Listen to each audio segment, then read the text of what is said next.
Hello दोस्तों, स्वागत है हमारे YouTube चैनल में। और आज की क्लास में हम लोग पढ़ेंगे CGL 2021-22 परीक्षा में पूछे गए इंपॉर्टेंट जीके क्वेश्चंस के बारे में, क्योंकि कल ही एसएससी ने अभी जो CGL का एग्ज़ाम हुआ था अप्रैल महीने में, और जो भी उसकी आंसर की हैं उनको कल ही रिलीज किया है। और इससे हमको यहाँ पर जो लेटेस्ट पैटर्न के क्वेश्चन हैं जीके के, वो हम इस सीरीज में करने वाले हैं। और ये आपके आगामी एग्ज़ाम CHSL और MTS के लिए काफ़ी इम्पोर्टेंट रहने वाले हैं। तो अगर हम बात करें CHSL एग्ज़ाम की, तो जो हमारा CHSL एग्ज़ाम है उसको शुरू होने में 20 दिन ही हमारा बचा हुआ है, यानी 24 मई से ये एग्ज़ाम हमारा स्टार्ट है। उसके अलावा जो हमारा MTS एग्ज़ाम है वो यहाँ पर जुलाई में होना है। तो इन दोनों एग्ज़ाम्स के लिए ये क्वेश्चन काफ़ी इंपॉर्टेंट रहेंगे, क्योंकि ये बिल्कुल लेटेस्ट पैटर्न के क्वेश्चन हैं जो अभी एग्ज़ाम हुआ था CGL का। और थोड़ी सी जो जीके का लेवल है वो भी यहाँ पर थोड़ा सा टफ इस बार के एग्ज़ाम में आया जो CGL का एग्ज़ाम हुआ है। तो ये हमारे कुल मिलाकर जो CGL का एग्ज़ाम हुआ है 21 शिफ्ट में एग्ज़ाम हुआ है, यानी 21 सेट यहाँ पर हम सॉल्व करने वाले हैं। और जो भी 25 क्वेश्चन हर एक शिफ्ट में पूछे जाते हैं, तो उसमें जो भी 10 to 12 इंपॉर्टेंट क्वेश्चन होंगे वो हम यहाँ पर इस क्लास में डिस्कस करेंगे। और ये आपके लिए काफ़ी इंपॉर्टेंट रहने वाले हैं। निश्चित तौर पर ये मदद करेंगे आपके CHSL एग्ज़ाम और MTS एग्ज़ाम में। तो जब तक यानी CHSL के एग्ज़ाम के स्टार्ट होने तक हम इन्हीं क्वेश्चंस को डिस्कस करेंगे। अभी तक जो हम क्वेश्चन डिस्कस कर रहे थे उनमें हमारे स्टैटिक जीके क्वेश्चन थे, साथ ही साथ जो जनरल साइंस के क्वेश्चन थे और यूपी जीके के क्वेश्चन भी हम डिस्कस कर रहे थे। उनकी 10 क्लासेस हमने कंप्लीट की, तो वो भी इंपॉर्टेंट क्वेश्चन है और उनमें भी हमने लेटेस्ट पैटर्न के क्वेश्चन शामिल किए थे। लेकिन यहाँ पर ये जो CGL के एग्ज़ाम है ये बेसिकली SSC एग्ज़ाम को टारगेट करके ही हमारी क्लासेस होंगी, क्योंकि SSC के ही ये प्रीवियस ईयर क्वेश्चन हैं जो काफ़ी इम्पोर्टेंट रहने वाले हैं। इसके अलावा बात करें अगर हम CGL 19-20 और CGL 20-21, तो इन दोनों की प्लेलिस्ट भी आपको हमारे चैनल पर मिल जाएगी, जहाँ पर हमने 18 सेट और 20 सेट में ये दोनों ईयर के जो भी क्वेश्चन हैं CGL में पूछे गए उनको यहाँ पर कवर किया है। तो बिना देर किए हुए चलिए स्टार्ट करते हैं आज की क्लास को और देखते हैं आज के इंपॉर्टेंट क्वेश्चन जो कि पूछे गए CGL 2022 एग्जाम में। तो सबसे पहला क्वेश्चन है, निम्न में से कौन द सीक्रेट ऑफ वेदा पुस्तक के लेखक हैं? तो देखिए, बुक्स एंड ऑथर का एक क्वेश्चन हमेशा फिक्स रहता है, हर एक शिफ्ट में आप देखेंगे। तो निम्न में से कौन द सीक्रेट ऑफ द वेदा पुस्तक के लेखक हैं? तो यहाँ पर जो आपका सही आंसर होगा वो होगा श्री अरविंदो। तो श्री अरविंदो के द्वारा ही ये बुक लिखी गई है, द सीक्रेट ऑफ वेदा। अगला क्वेश्चन है, भारत के राष्ट्रीय चिन्ह को किस दिन अपनाया गया? तो ये आप देख सकते हैं सामने, ये है भारत का राष्ट्रीय चिन्ह जो कि लिया गया है अशोक स्तंभ के शीर्ष से, यानी अशोक स्तंभ का जो शीर्ष है उसी को हमने राष्ट्रीय चिन्ह के रूप में अपनाया। और कब अपनाया? 26 जनवरी 1950 को, जब हमारा देश का जो यानी हमारे देश का जो संविधान है वो यहाँ पर लागू हुआ था, वो भी 26 जनवरी 1950 को लागू हुआ था और इसी दिन हमने राष्ट्रीय चिन्ह को भी अपनाया। तो ये डेट आपको याद रखनी है, 26 जनवरी 1950। अगला क्वेश्चन है, निम्न में से किस राजपूत शासक ने 1191 में तराइन के प्रथम युद्ध में मोहम्मद गौरी को हराया था? तो देखिए, ये क्वेश्चन हम प्रीवियस ईयर क्वेश्चन के अंतर्गत पहले ही कर चुके हैं कई बार। अगर आप हमारी क्लासेस डेली बेसिस पर देख रहे हैं तो आपने यहाँ पर देखा होगा, पहले भी हम इस क्वेश्चन को कवर कर चुके हैं और एज इट इज क्वेश्चन पूछा गया CGL 2022 एग्जाम में। तो देखिए, तराइन के 2 युद्ध हुए, प्रथम युद्ध 1191 में और द्वितीय युद्ध हुआ 1192 में। तो प्रथम युद्ध में जो पृथ्वीराज चौहान थे उनकी यहाँ पर जीत हुई और पृथ्वीराज चौहान ने मोहम्मद गौरी को हरा दिया। लेकिन सेकेंड युद्ध में फिर पृथ्वीराज चौहान की हार होती है और मोहम्मद गौरी यहाँ पर विजयी होता है। तो यहाँ पर बात की जा रही है मोहम्मद गौरी और पृथ्वीराज चौहान के बीच ही तराइन के प्रथम और द्वितीय यानी दोनों युद्ध हुए, एक 1191 और एक 1192। दोनों युद्ध आपको याद रखने हैं, तराइन के युद्ध के नाम से भी ये क्वेश्चन पूछा जाता है। अगला क्वेश्चन है, हाइड्रोफाइट्स में पाए जाने वाले विशेषीकृत न्यूमेटोफोर्स कहलाते हैं? तो हाइड्रोफाइट्स में क्या पाए जाते हैं? जो न्यूमेटोफोर्स कहलाते हैं। देखिए, थोड़े से आप देखेंगे टिपिकल क्वेश्चन इस बार की जीके में देखने को मिलेंगे आपको CGL एग्जाम के अंतर्गत। तो यहाँ पर सही आंसर होगा मूल। तो जो हाइड्रोफाइट्स में पाए जाने वाले मूल हैं उन्हें ही हम बेसिकली न्यूमेटोफोर्स कहते हैं। अगला क्वेश्चन है यहाँ पर, निकोबार द्वीप समूह की जनजातियाँ किसके दौरान परिवार के मुखिया की दिवंगत आत्मा को श्रद्धांजलि अर्पित करती हैं। देखिए जो निकोबार है, अंडमान निकोबार द्वीप समूह है, वहाँ पर जो ट्राइब्स पाई जाती हैं उनके द्वारा पूछा जा रहा है किस महोत्सव के दौरान, यानी वो अपने यहाँ एक ऐसा उत्सव मनाते हैं, महोत्सव मनाते हैं जिसमें जो उनके परिवार का मुखिया होता है उनकी दिवंगत आत्मा को वो श्रद्धांजलि अर्पित करते हैं उस उत्सव के दौरान। तो उसी उत्सव का नाम आपसे पूछा जा रहा है। तो यहाँ पर जो सही आंसर होगा वो होगा आंसवरी उत्सव। आंसवरी उत्सव के नाम से जो उत्सव है ये निकोबार द्वीप समूह की ट्राइब्स द्वारा मनाया जाने वाला उत्सव है, जिसमें वो क्या करते हैं, अपने परिवार के मुखिया की जो दिवंगत आत्मा है उसको श्रद्धांजलि अर्पित करते हैं। अगला क्वेश्चन है, रिंग ऑफ फायर को आप निम्न में से किस महासागर से संबद्ध करेंगे, यानी जो रिंग ऑफ फायर है वो किस महासागर में पाई जाती है। अब ये बेसिकली रिंग ऑफ फायर है क्या, आप ये सोच रहे होंगे। तो देखिए रिंग ऑफ फायर हम इस इमेज के माध्यम से देख सकते हैं। तो ये एक बेल्ट है, घोड़े के नाल के आकार की ये एक बेल्ट है, जिसमें ही पूरे जो एक्टिव वोल्केनो है, साथ ही साथ जो भूकंप वाला क्षेत्र है, वो इसी रिंग ऑफ फायर में आपको दिखाई पड़ेगा। यानी जितने भी एक्टिव वोल्केनो हैं ये इसी रिंग ऑफ फायर में स्थित हैं, इसीलिए इसे नाम दिया गया है रिंग ऑफ फायर। और ये स्थित है आपकी पैसिफिक ओशियन में। तो पैसिफिक ओशियन में ही ये जो रिंग ऑफ फायर है ये यहाँ पर स्थित है।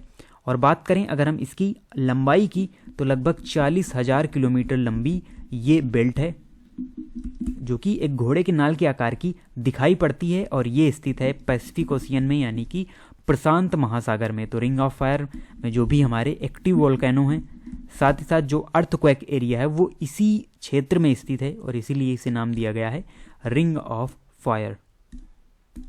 अगला क्वेश्चन है, ब्रिटिश ईस्ट इंडिया कंपनी ने किस वर्ष फ्रांसीसियों से पांडिचेरी छीनकर उस पर कब्जा कर लिया था। तो देखिए वैसे बात करें तो पहले फ्रांसीसी यहाँ पर यानी कई जगह फ्रांसीसियों ने अपने उपनिवेश स्थापित किए, कई सारे जो क्षेत्र थे, शहर थे, वो फ्रांसीसियों ने उन पर कब्जा किया। लेकिन बाद में क्या होता है, 3 कर्नाटक युद्ध हुए। आप पढ़ेंगे मॉडर्न हिस्ट्री के अंतर्गत 3 कर्नाटक युद्ध हुए, जिसके दौरान और इन्हीं युद्धों में जो ब्रिटिश ईस्ट इंडिया कंपनी थी उसने फ्रांसीसियों को हराकर यहाँ पर पूरी तरीके से अपना वर्चस्व स्थापित कर लिया। तो यहाँ पर देखिए जो हमारा तीसरा कर्नाटक युद्ध था वो काफ़ी इम्पोर्टेंट है, क्योंकि उसी में ये जिक्र आता है जो पांडिचेरी कब्जा करने का जो वर्णन है वो आपको तीसरे कर्नाटक युद्ध में देखने को मिलेगा। क्योंकि जो दूसरा कर्नाटक युद्ध हुआ था उसमें यहाँ पर संधि हुई थी पांडिचेरी की ब्रिटिश ईस्ट इंडिया कंपनी और फ्रांसीसियों के बीच में। तो तीसरा कर्नाटक युद्ध कब हुआ था, तो ये हुआ 1756 से 1763 ईस्वी के बीच तृतीय कर्नाटक युद्ध हुआ। और इसी में एक इम्पॉर्टेंट युद्ध भी आता है जो जिसका सन आपसे पूछा जाता है, वांडीवास का युद्ध। तो ये अंग्रेजों और फ्रांसीसियों के बीच लड़ा गया युद्ध है, वांडीवास का युद्ध। और इसमें जो जीत होती है वो यहाँ पर अंग्रेज विजयी रहते हैं। और इस युद्ध के दौरान जो चंदनगर था, फ्रांसीसियों का एरिया, चंदनगर को छीन लेते हैं कौन, अंग्रेज। तो ये होता है 1760 में, और 1760 में ही अंग्रेजों की जीत होती है वांडीवास के युद्ध में। और उसके बाद 1761 ईस्वी में ही अंग्रेजों ने फ्रांसीसियों से पांडिचेरी भी छीन लिया, जिसे पुदुचेरी कहते हैं, पांडिचेरी कहते हैं, उसको छीन लिया और उस पर कब्जा कर लिया ब्रिटिश ईस्ट इंडिया कंपनी ने। तो ये तीसरे कर्नाटक युद्ध के दौरान आपको ध्यान रखना है। अगर आपको कर्नाटक युद्ध यहाँ पर अच्छी तरीके से रिकॉल होंगे कि यानी किस सन में ये युद्ध लड़े गए, तो आप इस क्वेश्चन का आंसर एलिमिनेट करके ऑप्शन दे सकते हैं।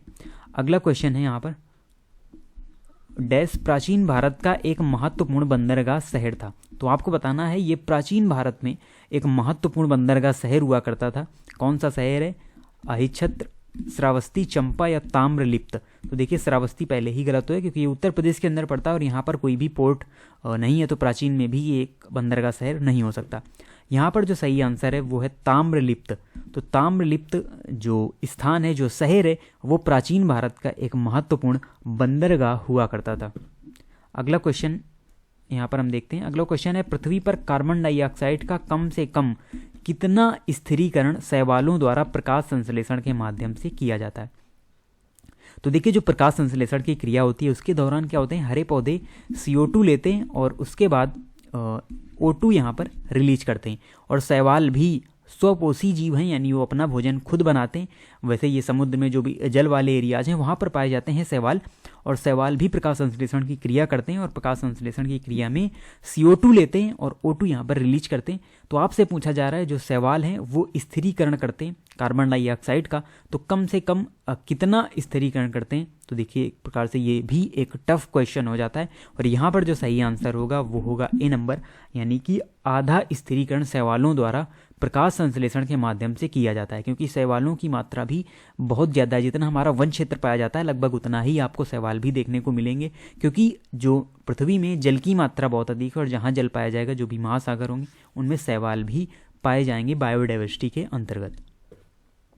अगला क्वेश्चन है रामसर कन्वेंशन के अनुसार निम्न में से कौन विश्व आर्द्रभूमि दिवस है। तो ये क्वेश्चन पहले भी हम आपको पढ़ा चुके हैं और डिटेल में भी हम यहाँ पर इसके बारे में क्लास ले चुके हैं, जिसमें हमने आपको वेटलैंड्स के बारे में डिटेल में पढ़ाया था, और वहीं पर हमने आपको बताया था रामसर कन्वेंशन के बारे में, जो कि 2 फरवरी 1971 को ईरान का एक शहर है रामसर, वहाँ पर रामसर कन्वेंशन पर साइन किए गए, जिससे जो भी हमारी वेटलैंड्स हैं, आर्द्र भूमि है जिनमें काफ़ी बायोडाइवर्सिटी पाई जाती है, उनका संरक्षण किया जा सके इस कन्वेंशन के अंतर्गत। और 2 फरवरी 1971 को ये कन्वेंशन किया गया था, इसीलिए हम हर साल 2 फरवरी को विश्व आर्द्र भूमि दिवस मनाते हैं, वर्ल्ड वेटलैंड डे मनाते हैं। तो ये भी आपको क्वेश्चन याद रखना है, डे एंड थीम पर रिलेटेड क्वेश्चन है।